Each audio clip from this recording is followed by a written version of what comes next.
খোদার কাছে মোনাজাতে বলি বারে বার, কেন সে প্রাণ বন্ধু হইল না আমার।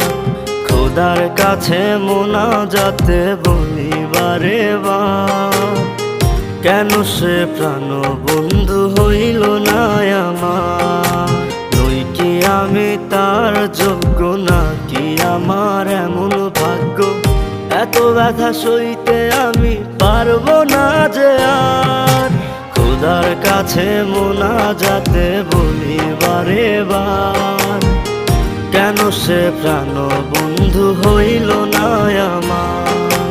খোদার কাছে মোনাজাতে বলি বারে বার, কেন সে প্রাণ বন্ধু হইল না আমার।